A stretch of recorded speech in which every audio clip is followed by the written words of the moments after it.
1:06 p.m. Pacific Standard Time, the date 3/1 of 2014.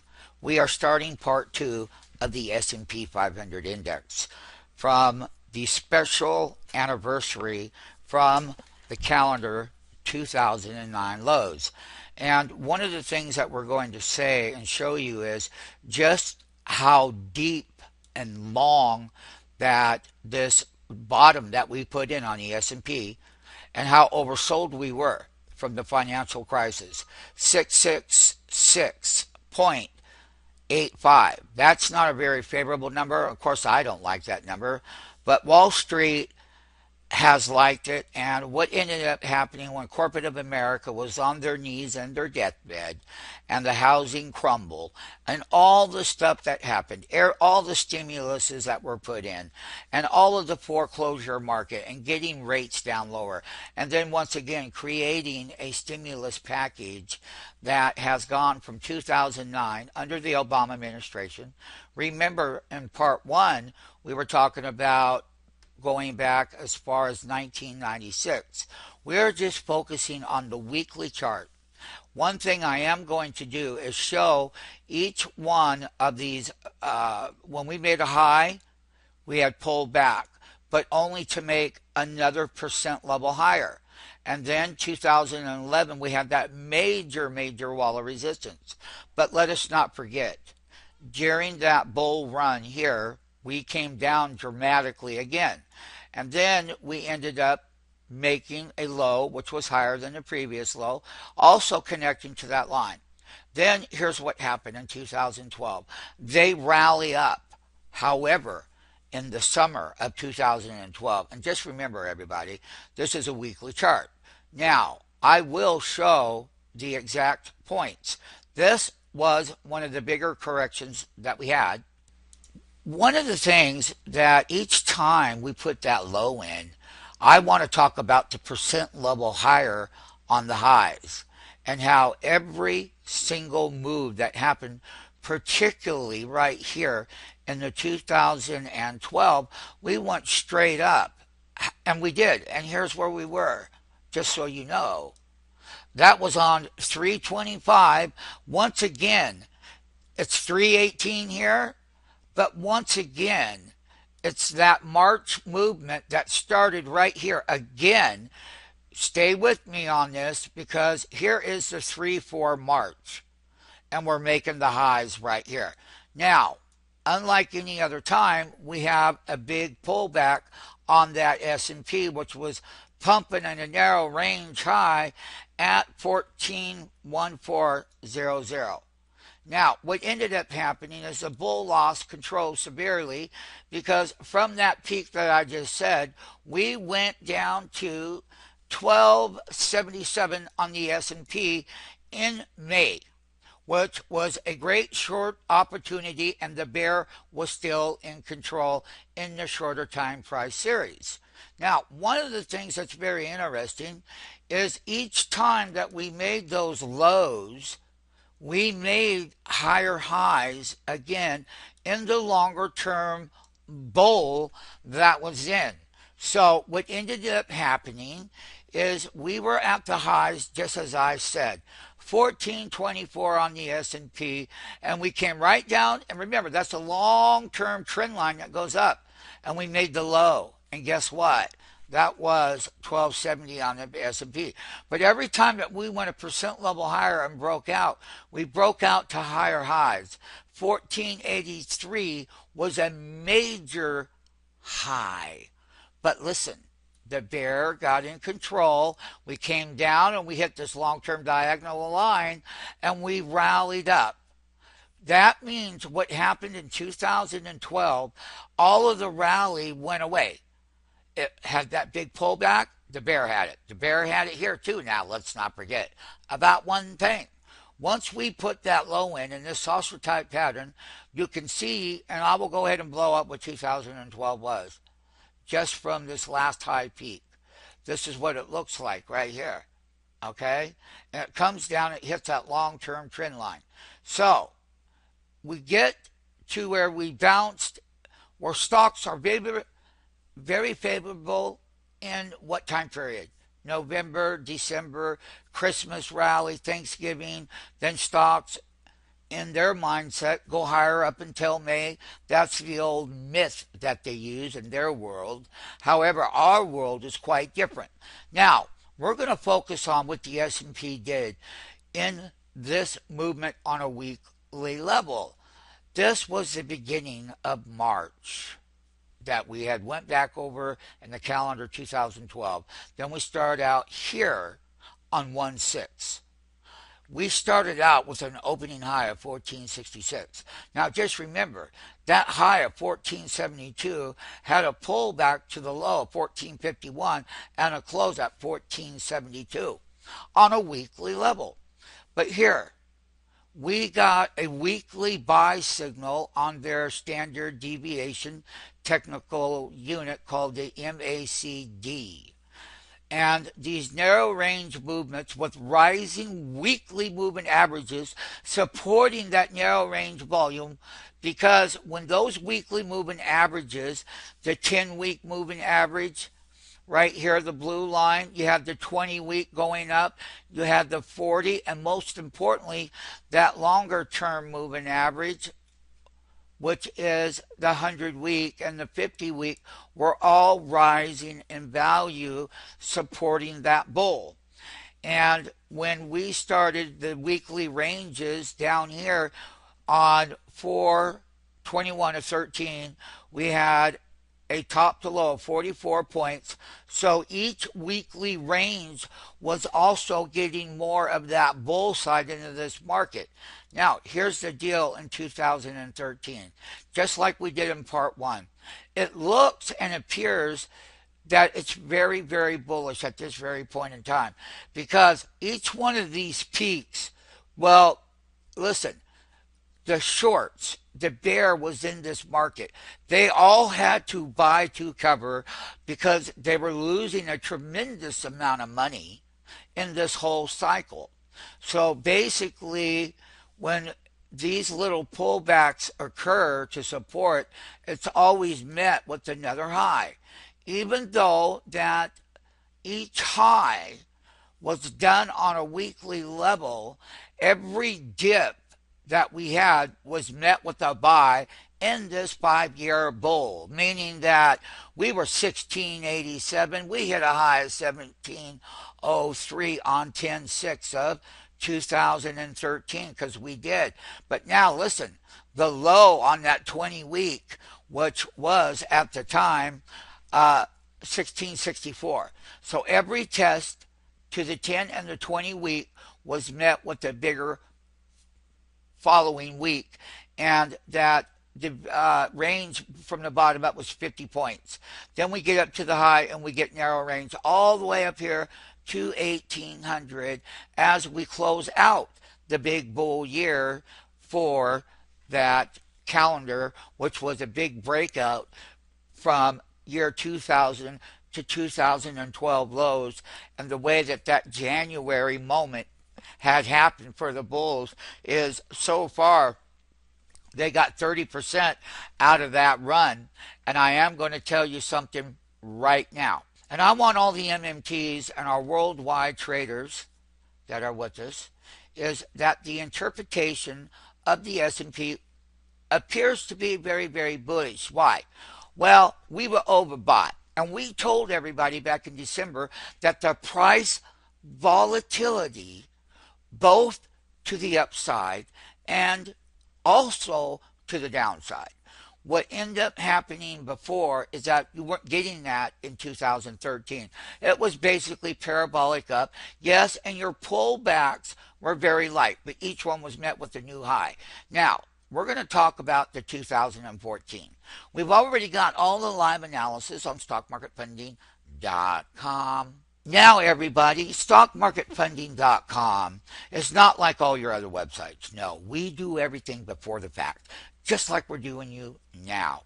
Just like before the year started, we told you what it was going to be like. Yes, we did.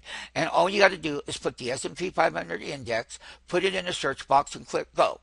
And you'll find out all of them.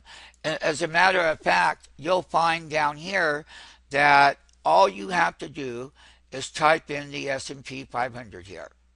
And then you're going to get all of the analysis that has happened. Now, having said that, please take advantage of it. Yes, this is for our worldwide traders and our MMT trading staff, along with our prop trading group that we have, is to let everyone know right now that the volatility, like we said before the year started, was going to increase. And I'm going to show you the following here in 214. And we said that we were going to end these highs up here, and we did. That was the Santa Claus and that wonderful period of time of the New Year's was going to come in from one of the biggest bull rallies that the bull has been able to get over a 12-year period. And that unlike all expansionary models, they all have a tendency to get so overbought that they go down. Now, one of the things I'm going to be very clear about is the following. Here we go. Under services, go to the HFT trading courses. One of the things that we are experts in is high frequency trading algorithms called mathematical buy scripts and sell scripts that are done by what? A super computer that do it. They do all those unfair practices to the public. What we would like to bring to your attention is a movie called The Flash Crash. You watch the movie right here. I called the May 6th, 2010 flash crash before the flash crash ever happened. Oh yes, not only that, we were short and we're in this movie with the other people because we're trying our best to deliver a message to the public of how manipulated these markets are and how unfair they are to people, because there's lots of reasons why. They get the news first, milliseconds, 100 and 128th of millisecond purchases and whatnot. It's all right here. And I encourage every one of you now to go through this process so that you can understand what you face and what the realities are for you to engage in these markets. Here is the movie. Faster than what the regulators can understand about high frequency. There's Harvey Pitt talking about the new technologies. No regulator can even think about it because they can't. And you need to know what you face and what your challenges are and how it's not a fair bid and ask tape to people like you who want to buy and sell. And it's all mathematically done. And we have created a platform that addresses all of these algorithms that the SMF Market Maker platform that was designed by me over the last 25 years is in there. And we called that flash crash. And you need to know what you're involved with now, because you can beat them if you get joined up here and now. So, you got to understand what happened here, okay? And you need to watch it. That's what you need to do. We have the platforms available.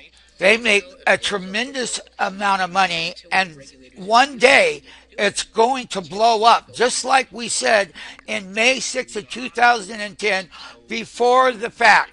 And that the system has been manipulated and you people have been damaged by their illicit ways and practices.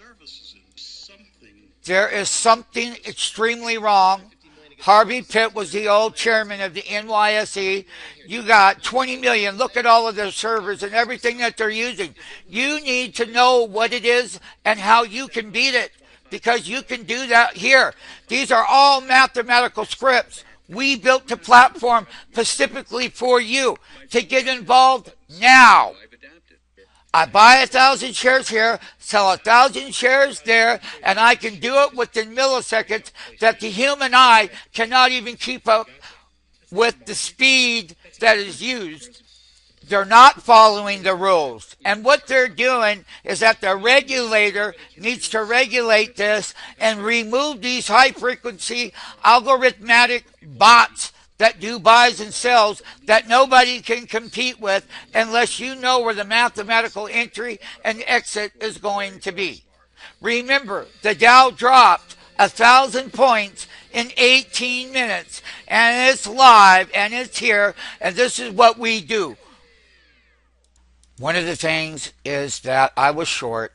You'll see stock market funding. You'll hear me yelling and ranting and raving and screaming about how unfair it is for you folks.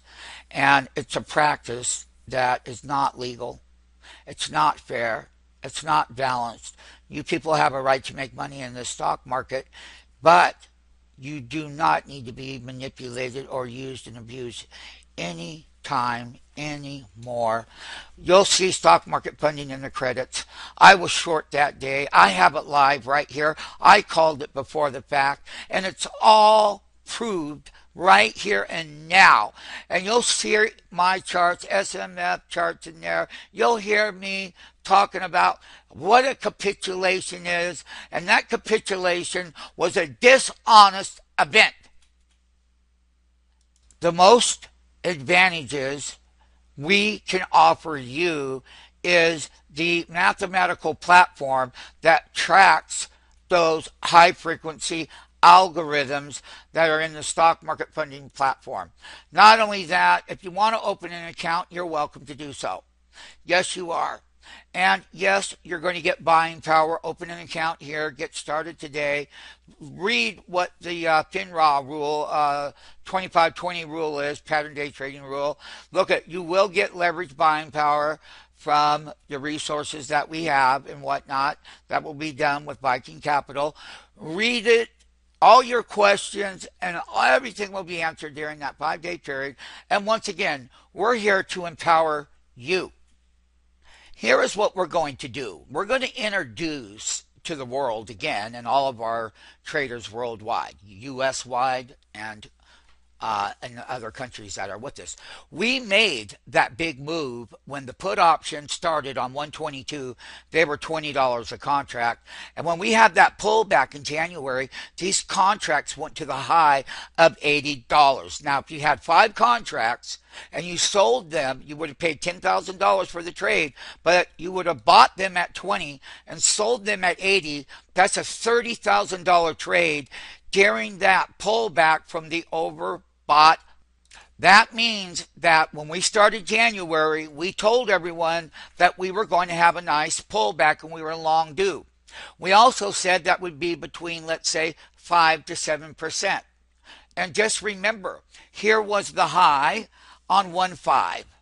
And the high was 1843. So you bought puts up here. That was the major top. And what? Oh my goodness. The major resistance level right there. And then look at the drop to here, to that support level that the bull finally found. And this was that actual bottom where these contracts have paid a substantial amount of money. And let us not forget that the size of that pullback was 1843 right here. We peaked up here again to 1850 to 1733 or 1737 on the low of this, which was done on the weekly level. It really was done on the first trading day of February. We hit that bottom and we've gone straight up and never looked back. So here we go.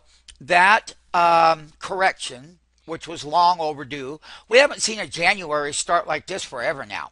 So we dropped from 1850 to 1737. From that S&P trade with the puts on the S&P 1850, that dropped right here again to 1737, which equaled the bear got 113 points to that major support level right here.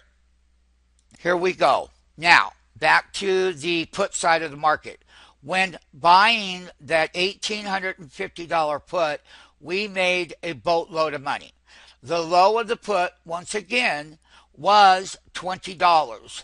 And we peaked at the high of $80 per contract. Now, since the market found the low, that very put option for March 22nd is now down here at $6.10, and it's never been this low before. And I am going to put this before the world and all of my MMTs and everyone before the fact, not after the fact. We are buying that 1850 put. Now, on the flip side, I am going to talk about what had happened at the bottom. Here is a 1780 call. When we peaked here, this call, which was at the time a 1780 call, and the market hit 1737, this call right here at that very moment got down to $18.60, and since then the markets have bounced to another record high, and that contract did the same thing as the put, and now that is at $81 a contract, and that was a 1780 call. Now, let's be very key specific on what we're talking about. We're talking about how that index moved and how each side of it, look at, finally the bull got oversold and the bear did. And so how the bull and the bear went straight up, that's an $1,800 put, which at that time when you were purchasing it, it was 50 points below the 1850. So you were buying out of the money below the market there. So we're going to continue to do this. This trade here, when we were at the lows, this was on sale. And now it's inflated and higher than any other time. So when you look at the put to call ratio in the S&P index, there is a tremendous amount of wealth to be made in these trades. We are going to show part 3 of the calendar and the 5-year special anniversary of the S&P 500 and the markets in the USA. And not only that, is how do you protect yourself and how do you make a lot of money? Both you make money with the bull, and yes, both you can make money with the bear. It's not against the law to get paid twice in 2 different directional price movements. And stay tuned for part 3.